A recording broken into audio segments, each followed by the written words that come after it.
and welcome to our second Q&A of the Tunisian Crochet Summit. So I am Sarah from Knid and Mimi, and I'm delighted to have the opportunity to share this event with you and also to get to introduce you to lots of amazing Tunisian crochet designers, some of you whom you might know already and some who you might not. So I just need to pop over to Facebook here for a second to get us going there. So I think that is working. Yes, we're good to go. If only I just had to click one button, it would be so much more straightforward. Okay, so we're live. So welcome. Thank you for joining us. I think some of you were already on the earlier chat with Serena, so that was great. And we have another Tunisian crochet expert to talk to us now for the next 20 to 30 minutes, and that is Andrea from Yarn Andy. So Andrea, for me, you were like the expert in all of the technical aspects. So the really nitty-gritty, the things that nobody else wants to spend the time figuring out, I feel like you have all that nailed. Is that fair to say? Oh, I'm trying. Yeah, well, you're definitely doing a very good job. Yes, there's still a lot of stuff to work on and to create content for. Yeah, for sure. So do you want to just introduce yourself and tell us where you have your designs for sale and where people can find you and all that? And we will add some links as well, so I'll go get them now. Okay, thank you. So I'm Andrea, and my website is yarnandy.com. I also have patterns on various platforms, but the main activity that I do is on the blog and on my YouTube channel, where I post tutorials. And the tutorials are mostly as support for the patterns. So if you get a pattern, you get links to the techniques that are used in the pattern, so you can easily read through and then just do the thing. And of course, there's some of the patterns are also in full on the YouTube channel, and some are on the blog. So there's a mix there. Yeah, that's great. We already have somebody in the chat saying that your patterns are great. So thank you. Yeah, that's wonderful. It's so great to have a video to go with a pattern sometimes, and especially when maybe a technique is not as well known, like Tunisian, and especially if you're doing something that's a little bit more advanced. I think it's really helpful, isn't it, to have the videos to go along with that. Yes, I think there are a lot of videos out there for the basics, but not so much for the more advanced stuff. Yeah, that's for sure. I mean, I know when I started, obviously, it was just from watching videos on YouTube. That's how I first came across Tunisian crochet.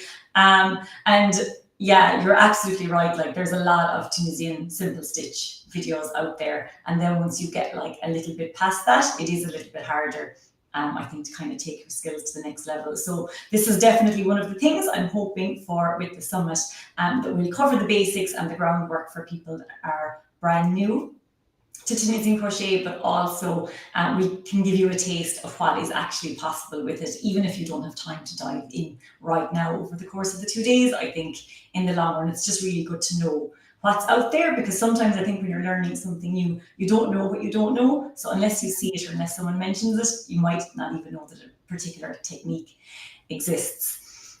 So I'm going to open up for questions now, if anybody has anything they want to ask Andrea. So in particular, anything to do with tension, gauge, shaping, anything like that, Andrea really knows her stuff. So please do ask. So Nessa is saying, yes, it's very helpful to have videos, especially for more advanced techniques. Yeah, you're absolutely right. So everyone is loving the videos. So that is wonderful. So while we are waiting for people to ask some questions, I do have some that were submitted before the summit. So I might start with those, Andrea, if it's okay. So this is an interesting one. And I actually was not sure who I was going to ask this to, but then I thought maybe it has to do with shaping, so I'm going to ask you. So Melanie has said, I haven't seen much in the way of Tunisian amigurumi. Will that change? So I don't know anything about regular amigurumi or Tunisian amigurumi, so I can't answer that. Okay, so Marjolaine, you will find her on the Tunisian Crochet, Hooked on Tunisian Crochet group on Facebook. She has a few patterns for amigurumi. So it's Tunisian Crochet worked in the round. I think she has a mouse and a rabbit and something else. They're very cute. Work with 2 colors. You can work with 1 color, but you need 2 strands of yarn. and they're just worked with increases and decreases just like regular amigurumi. But of course, here you have the different size of the stitches. So with a single crochet, with the yarn under yarn over technique, you get an almost square stitch. And here you can also get an almost square stitch, but then you have the decreases, which are not the same width. So the proportions are not exactly the same as in regular amigurumi, but the end result is plushy, and I think you need quite a tight tension to make these, Yeah. not our regular tension with the Tunisian crochet. So maybe people will have to use the same hook size that is recommended for that yarn to get a very tight fabric so no stuffing can get through.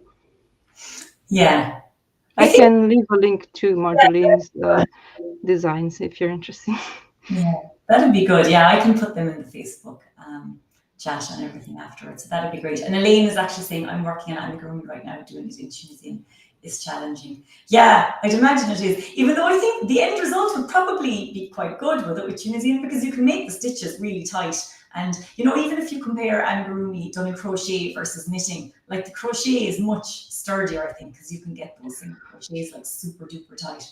Oh, yeah, you can also knit with very tight gauge, That's true. Yeah, that's true. but it's a different proportion for the stitches, so yeah, you have Yeah. to keep that in mind when creating the shapes. Uh-huh. Yeah. So it's possible, but not as simple as just taking a regular amigurumi pattern and I would not do it. I would just design directly in the Tunisian crochet fabric. yeah. Would you use the knit stitch? Would that be the I hadn't thought of it, so yeah? it's not something I'm very interested in. I haven't yet worked much in the round, so I will start with lace, Yeah. not the tight tension. Yeah. Yeah. Yeah, perfect. So we have a question here from JT. So she is asking, in my Tunisian crochet projects, my starting stitch is always super loose. Do you have any tips on making that tension even with the rest of the row? Ah, yes. That's a good question. I have a whip here. Oh, I don't have the beginning of the row. When you start your row, you pick up 2 loops and then you pull on the um, working yarn, the tensioning finger. Let me see if I can find something here. Uh, I will use the same hook. So when you begin the row, you pick up the first 2 loops in pattern as normal. And you will see that the first loop is quite loose. So then you just pull back on the yarn and you tension these first 3 loops. And then you work as normally, as you would. And when you're back, you will notice that these loops are a bit looser than before because the tension travels on the hook from all the loops that you're making. And in the end, you will have a nice. This is a mosaic project. You get the idea. Can you see something, Sarah? Do you see it? Yeah, I can see it. I can see it. Yeah, So I know what you mean. I think describing the pulling of the yarn yeah, before you start on the row is helpful because this happens to me a lot too. And often it's by the time I get back to the end of the return pass that I discover hmm that my loop is too loose and then it's too late and I have to yes, do it. because the project drags on this Yeah, side of the work, and then the loops here will become bigger. That's why if you tension them from the beginning, they will not become as big as in the beginning. And yeah, that's a really good tip. So just make that first loop as tight as you can and then continue on with your normal tension. well, not super tight. You still want it to travel along the hook. Yeah. Okay, perfect. So let's go on to another similar question, actually. So this was from somebody from earlier too, and she's asking, I find it really hard to keep my tension consistent with a larger hook. What can I do to make sure that all my stitches look the same?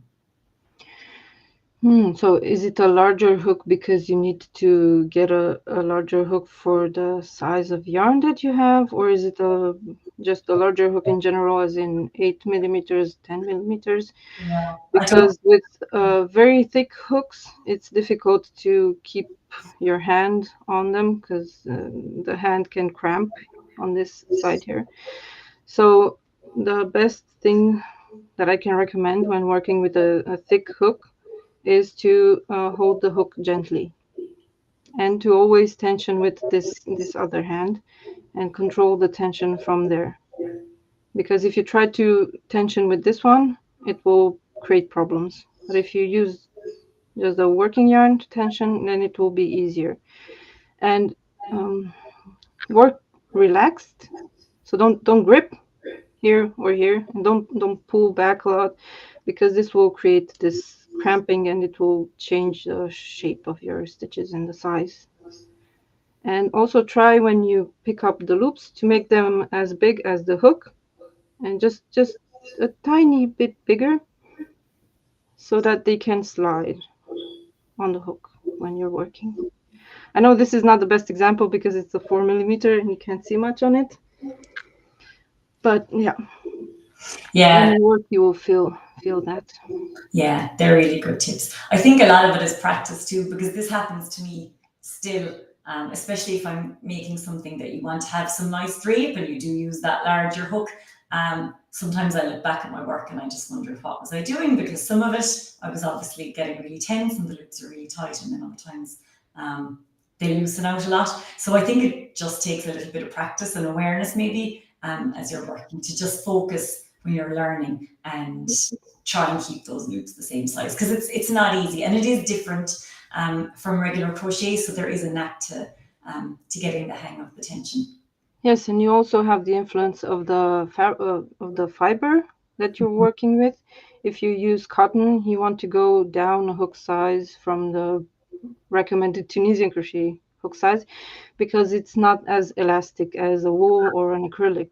With an acrylic or a wool, you can go up to higher sizes, but with cotton or a cotton blend, you want to go down, because if you pull up a loop, it will stay there. It will be physically stuck there.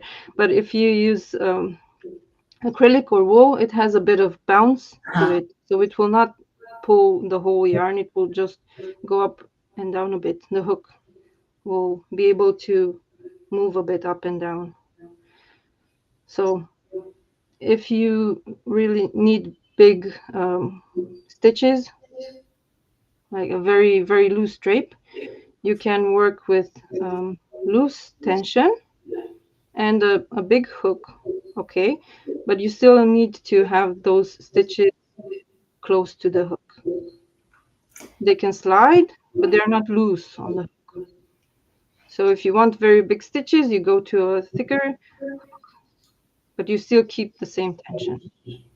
Yes, I see what you mean. So don't try to use a smaller hook and have bigger loops. Go up Yes, the hook if you need to increase the drape or have your yes. stitches a little bit bigger. You Yes. can also increase drape by blocking, yeah, like Serena said.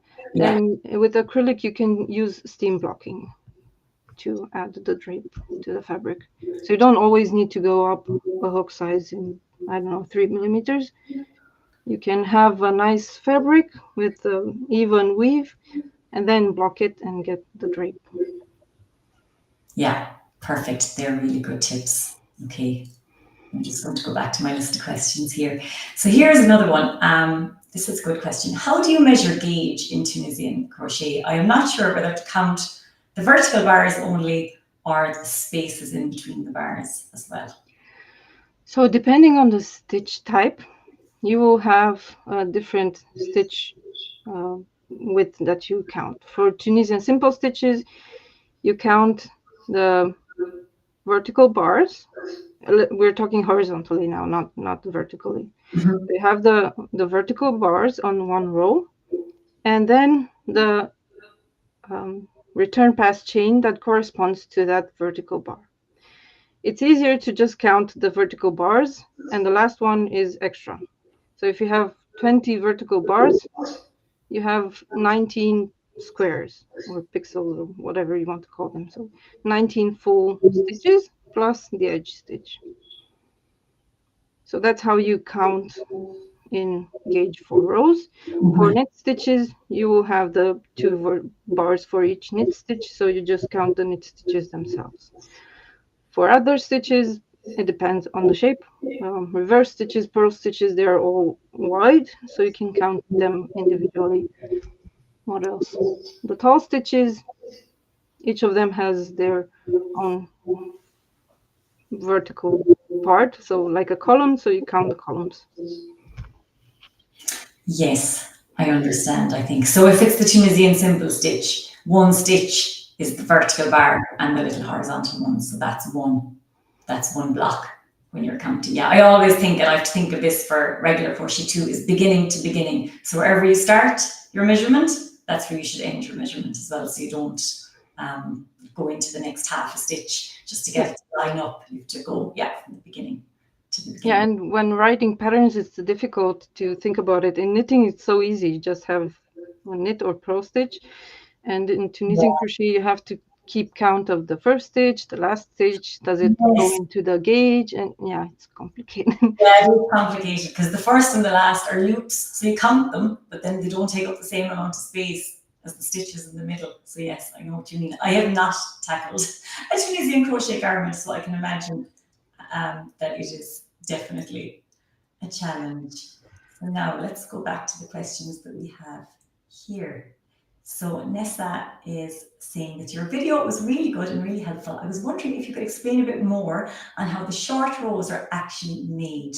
Is it just the following rows have less stitches? Yes, I actually have tutorials for this now, and I think Abby also has tutorials. She's also in the summit. And what you do is you pick up a number of loops in your pattern, and then you don't finish the row. You don't finish the forward pass, or you don't finish the return pass, and that will create a little, I don't know how to call it. It's the short row. It looks like an insert between the next full row and the one before it. So it's like a pea in a pod, except the pea is very long. You can make a very short row or a longer one, and then you can stack them. You can put longer short rows on top of each other, or you can make them shorter, and you can create triangles like this, or triangles, and these create pockets. And you can use these to add volume to the front of a shirt, or you can use middle of the row, short rows, or for a cardigan, you can use one type of short row on one side and one type of short row on the other side to create volume only in the front, or for a belly, or for a hump here in the back. Some people need some space. And there are detailed tutorials on how to actually do this. Yeah, I linked to her and to Andrea's YouTube channel again there because all of the tutorials are on that. And I have a design question for you actually. How do you work out if you're making a garment or designing a garment and grading it for different sizes? How much space to leave for the bust, say, or the back? And how do you work out how short or long your short rows need to be? My mind is kind of blown from the maths, even thinking about it. Yeah, so this depends on your personal measurements. Each person will have a different proportion. So someone with a bigger chest will have a smaller underbust measurement than someone with a smaller chest, but at the same bust circumference, you can have a bigger difference between the underbust and the full bust. So if you have a fuller bust, then you take the difference between the front measurement across the bust and the back measurement, and that's the difference, the number of row. You will calculate the number of rows from this difference, and using your gauge. For every project you will have a particular gauge, so you need your gauge and you need the differences in length, and then for the length of the maximum the longest short row, you will make it a bit longer than the distance between the apexes Mhm. for the bust shaping. For the belly shaping, I guess you can use it around the same length. And so that's the shortest. Sorry, I messed up. And the longest will be a bit forward from the side seam here. You go about 4 or 5 centimeters, 2 inches, and on the other side as well. Okay. So from your full length, you take out a bit, and then you have the outer edges of your shaping. Mhm. And I will have a blog post detailing exactly all of this. Yeah, that sounds Yeah, great. I think I might need to read that a few times. yeah. Yeah, there's a You lot. will have to do it for yourself, but you need to know the cross multiplication. That's all you need to know. Okay. And in your patterns, do you like you obviously write the pattern for the standard sizes, whatever standard is, but do you give instructions then on if someone wants to modify it for their own Yeah, size? every garment pattern will come with the guide for customizing the fit of crochet and knit garments. And in this guide, there will be a section, I'm updating it now, Mhm. about how to calculate. So everyone who buys a garment pattern will have this guide, and email subscribers also have access to this guide. And then you will do it for any project you like. You can use it for any garment pattern, not just mine. Yeah. Okay. Oh, that actually sounds like the most useful resource. That sounds great. Okay. I can't wait to get that when it's done. Um, all right. I've just got a couple of more questions Mm. popped up for you here. So Elaine is asking, what kind of adjustments can you make to meet gauge? Too many rows, too few rows, too many stitches, too few stitches. So first of all, you want a yarn that has the same properties as the yarn used for the design. And you want to start from the same hook size that the designer used. If you get too many rows, then you need to loosen up the tension or go up a hook size to make the loops taller. If you get not enough rows, then you need to increase the tension or go down a hook size. Okay, too many stitches or too few stitches. This will be adjusted when you change the hook size again. Sometimes you will have to change the yarn because it will not work with what you're doing. And many of my testers have had to switch yarns at the beginning of a test because they couldn't get gauge. Some yarns, they have the same composition and they don't give the same results. Sometimes the hook type also matters. If you have um, a hook that's made of aluminium or made of wood, this will also influence. And Abby has the video about this, and she also made an experiment with different hook types in the same size and the resulting gauge. You will see that they give different gauges.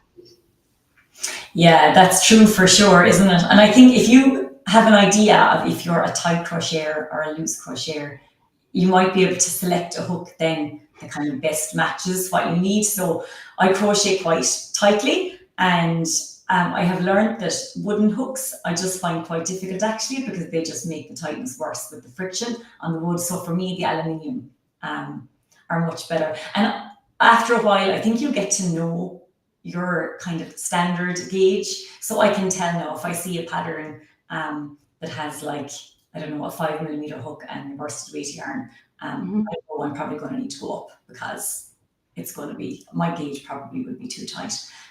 So I think a lot of it probably, there's a lot of variables. And even if you are aware, I think, of where you sit in the tension scale, every project is different. And like you said, you can get yarns that look on paper, if you go on Yarn Sub, they look like they're going to be exactly the same, and then they aren't. So it just takes a little bit of experiment. Yes. Yeah. And also the designer's gauge also matters because different designers have different tension and they will result in different gauges. So if you get the stitch count correct, the row count isn't as important unless you're working like this. So if you're working side to side, you want the row gauge to be the row gauge to be correct.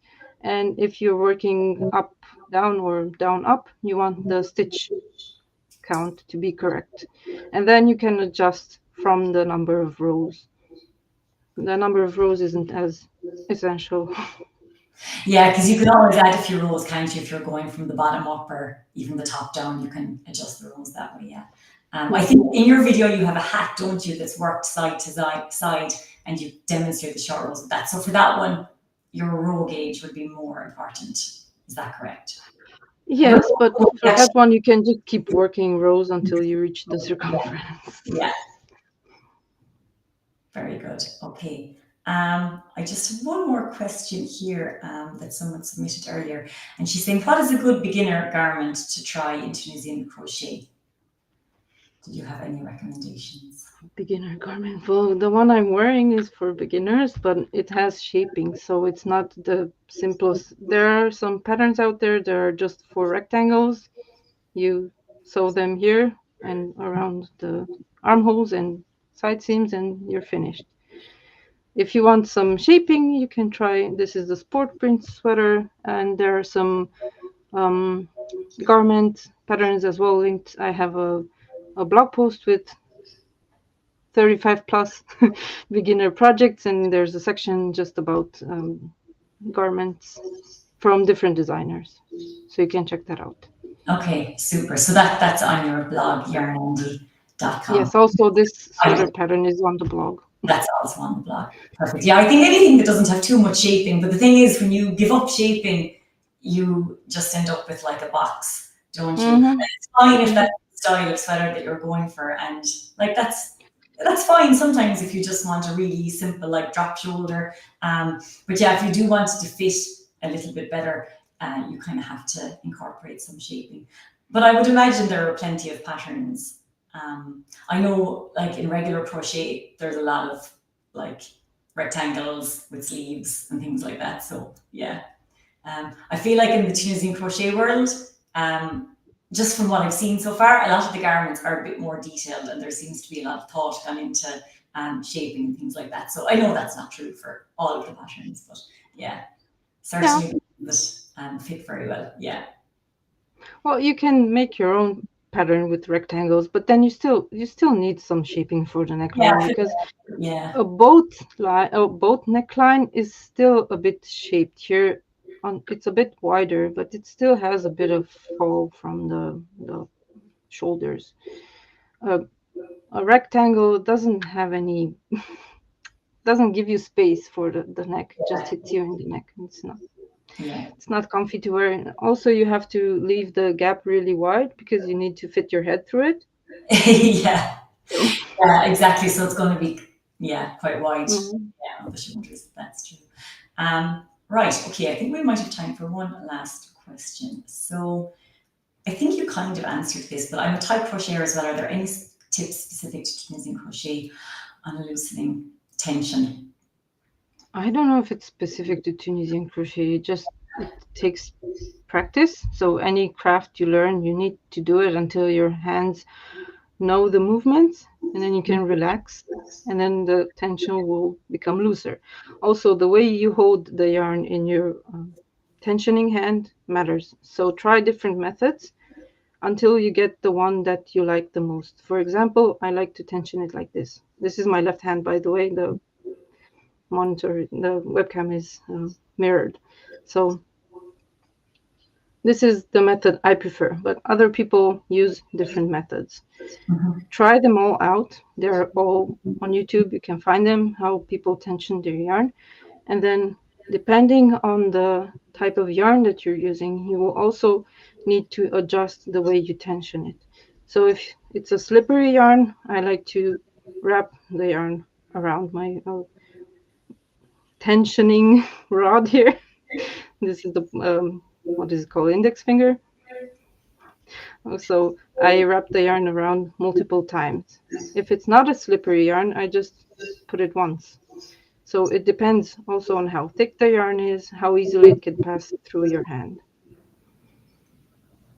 Yeah, that's a really good tip. So I wrap the yarn always around my little finger, and I have tried to loosen my tension by not doing that, and I just can seem to do it. But I know it really does affect my attention. So I think that's, that's a really good tip. And I think for Tunisian especially, but it depends on the size of the project you're making. But sometimes I find if I'm making something that's quite wide, if you do it on a table versus sitting on the couch, because you've all those loops on the hook, it's quite heavy, and that can make it much harder to control your attention and keep it the same all the way across. So you might start off with everything going swimmingly, and then by the time you get to the end of the road, the weight of it is dragging you down on the other side. So I think if you could practice on a table, and then like Andrea said, once you get further into it, you might be able to kind of relax a bit and take it back to the couch. But I find that helpful for myself anyway. Yes, and that another tip, if you use long hooks, switch to cable hooks, because then the weight of the project will not be on the edge of the hook. It will be on your lap or on the table, like Sarah said.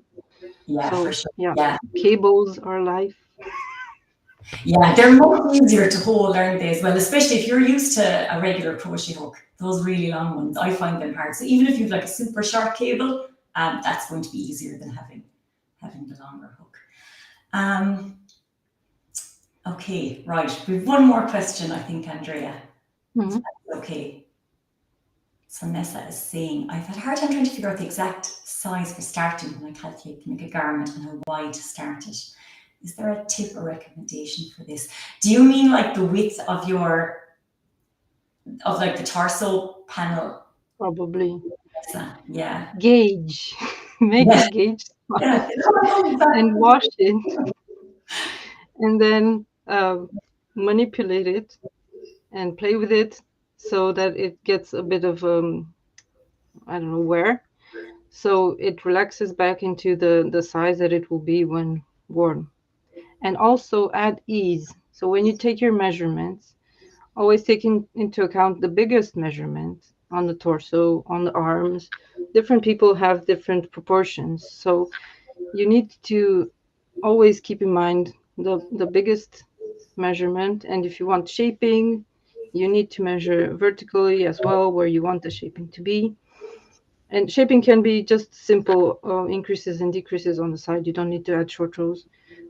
But you want to add ease so that the fabric can be pulled over your head. If you make a cardigan, you don't need to add ease if you want the garment to fit tightly. But if you want to pull it over your head, then usually you want ease. If you're making a tight tank top, maybe don't add ease.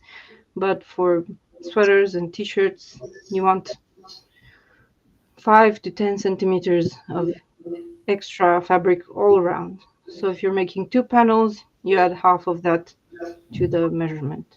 And then use your gauge, and then you calculate how many stitches you need to start with. Yeah, and check your gauge during, as you work, check the gauge. Yeah, there's a lot, isn't there, into determining the size, because like you said, it depends if you want it like skin tight or if you want it a little bit loose. And yeah, knowing your measurement, knowing your gauge, I think is the key. Alrighty, so I think we are going to finish up there. Andrea, thank you so much for joining us. So I'm going to just put a link for the VIP pass into the chat here as well, if anybody would like to check it out. So Andrea has contributed this gorgeous pot holder to the VIP pass, and you'll get loads of practice with shaping in this one.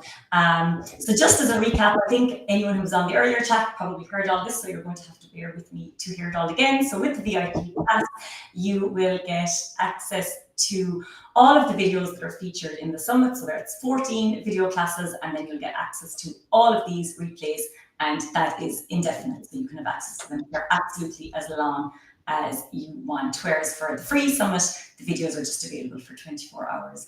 And you'll also get 14 crochet patterns contributed by the designers, and you will get an ebook with articles and step-by-step tutorials based on all of the information that the designers have shared with us as well. So thank you so much for joining us. Thank you, Andrea. And I hope everyone can go and sign up to Andrea's email list and get that really good garment shaping resource. I'm going to be going for that for sure. All right, thanks everybody. I will see you back here in about 20 minutes for our next Q&A. So take care, see you soon.